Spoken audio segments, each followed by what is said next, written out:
पूजा के नियम, भोग लगाने की सही विधि। राधे राधे मित्रों, स्वागत है आपका मेरे इस YouTube चैनल आस्था और ज्योतिष ज्ञान में, जिसमें कि मैं आपको बताती हूँ धार्मिक और ज्योतिष से जुड़ी कई इंटरेस्टिंग बातें। अगर अभी तक आपने मेरा चैनल सब्सक्राइब नहीं किया है तो ज़रूर कर लीजिए और बेल आइकन को ज़रूर प्रेस कीजिए ताकि आपको मेरी नई आने वाली वीडियो की नोटिफिकेशन मिलती रहे। तो चलिए मित्रों, आज हम आपको बताएंगे पूजा के सही नियम क्या हैं और भोग को किस विधि से लगाना चाहिए ताकि भोग पाने से भगवान प्रसन्न हों। आइए जानते हैं भोग लगाने के नियम। हिंदू धर्म में पूजा के कई नियम बताए गए हैं।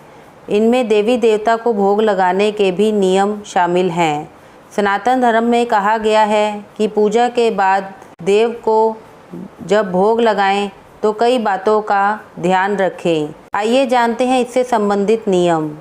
सबसे पहले, आप जो भोग बना रहे हैं, अगर आप उसे घर में बना रहे हैं तो शुद्ध तरीके से तैयार करें। आप अपनी रसोई घर को अच्छे से साफ़ सफाई करके और प्याज लहसुन को दूर रखकर, अगर आप प्याज लहसुन का यूज़ करते हैं तो उस समय जब आप भगवान का भोग बना रहे हैं तो प्याज लहसुन आदि को, भोग अगर घर में रसोई में तैयार किया गया है तो वह भोग सबसे उत्तम माना जाता है। इसे बनाते समय आपको शुद्ध सामान का प्रयोग करना चाहिए। भोग लगाने की शास्त्रीय विधि आइए जानते हैं। भोग को थाली में ही परोसें। इसके बाद उस पर घी डालें। 1 या 2 तुलसी के पत्ते रख सकते हैं। अब थाली को दूसरी थाली से ढक दें।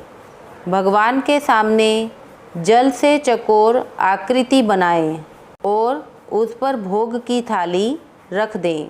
बाएं हाथ से थाली का ढक्कन हटाएं और दाएं हाथ से भोग भगवान को परोसें। अंत में 1 चम्मच जल भगवान की थाली में छोड़ें। कुछ देर भोग को भगवान के सन्मुख रहने दें। इसके बाद भगवान को नमन करें और थाली वहां से उठाकर प्रसाद को परिवार के जनों में वितरित कर दें। अगर आप भगवान को भोग लगा रहे हैं और इन नियमों का पालन करते हैं तो भगवान आपके लगाए गए भोग से प्रसन्न होंगे। तो चलिए मित्रों, आज हमने जाना भगवान को भोग लगाने से संबंधित नियम।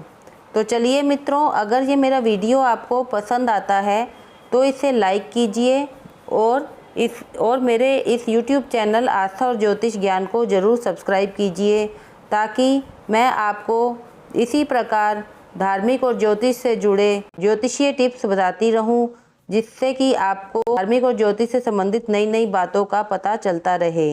इसके अलावा मेरे आस्था और ज्योतिष ज्ञान के दर्शक अगर अपनी कुंडली का विश्लेषण मुझसे करवाना चाहते हैं तो यह मेरा कॉन्टैक्ट नंबर दिया हुआ है, आप मुझसे कॉन्टैक्ट कर सकते हैं। धन्यवाद मित्रों।